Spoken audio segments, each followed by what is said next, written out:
আরেকটি নতুন পর্ব দেখার জন্য সবাইকে জানাই স্বাগত। মুক্তান কিচেনে আজ আমি আপনাদের নতুন আলু দিয়ে মুরগির মাংস রান্না করে দেখাবো। চলুন তাহলে আজকের রেসিপিটা দেখে আসি।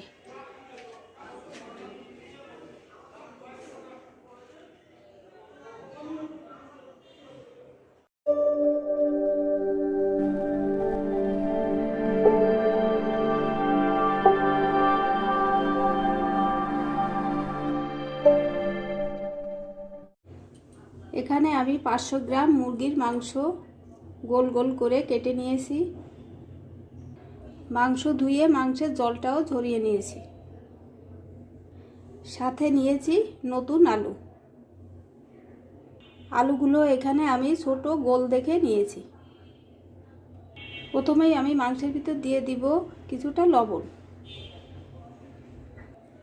সামান্য পরিমাণে হলুদ, দিয়ে দিব কিছুটা মরিচের গুঁড়া, আর দিব কিছুটা সর্ষের তেল।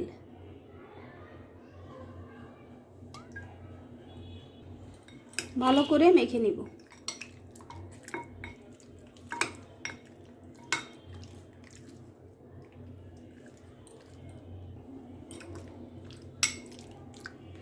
ভালো করে ম্যারিনেট করে নিয়েছি। এখন এভাবে 1 ঘন্টা রেখে দিব।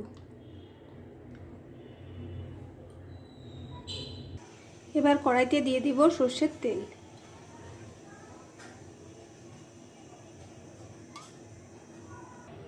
তেল গরম হয়ে গেছে, এবার আলুগুলো ভাজি করে নেব।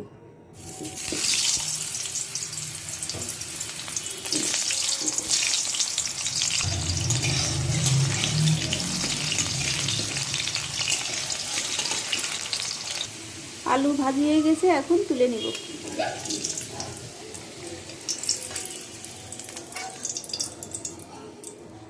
এবার মেখে নেওয়া মাংস ভাজি করব। আমি মাংস আগে ভাজি করে নিচ্ছি, কারণ মাংসের কাঁচা গন্ধটা আর থাকবে না।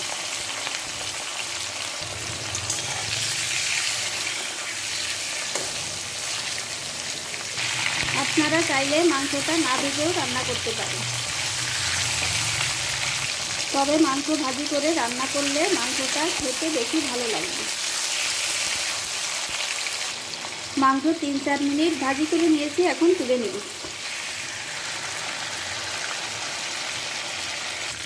এবার ওই তেলে দিয়ে দিব পেঁয়াজ কুচি। পেঁয়াজ ভালো করে 2-3 মিনিট ভাজি করে দিব। পেঁয়াজ ভেজে নিয়েছি, এখন পেঁয়াজের ভিতর দিয়ে দিব 1 চামচ আদা বাটা, 1 চামচ রসুন বাটা, 1 চামচ জিরা বাটা।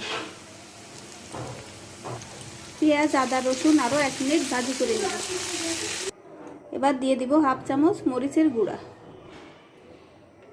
1/2 চামচ হলুদের গুঁড়া, স্বাদ মতো লবণ।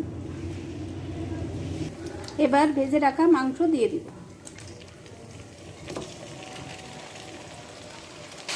মাংস মশলার সাথে 2 মিনিট কষিয়ে নেব।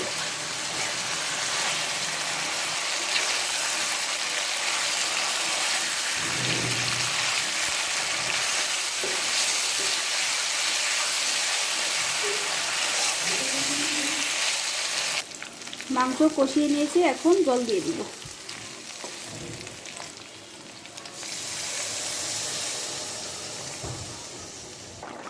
মাংসের ঝোলটা ফুটে গেছে, এখন দিয়ে দিব আলু।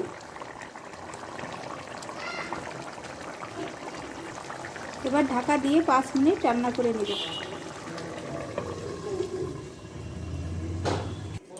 5 মিনিট পর ঢাকনাটা খুলে নিব।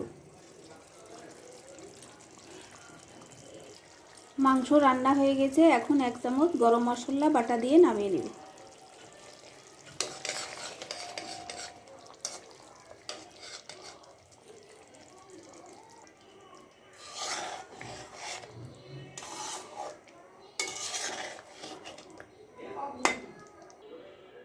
রান্না হয়ে গেল নতুন আলু দিয়ে মুরগির মাংস। ভিডিওটি ভালো লাগলে লাইক, শেয়ার, সাবস্ক্রাইব করে আমার পাশে থাকবেন।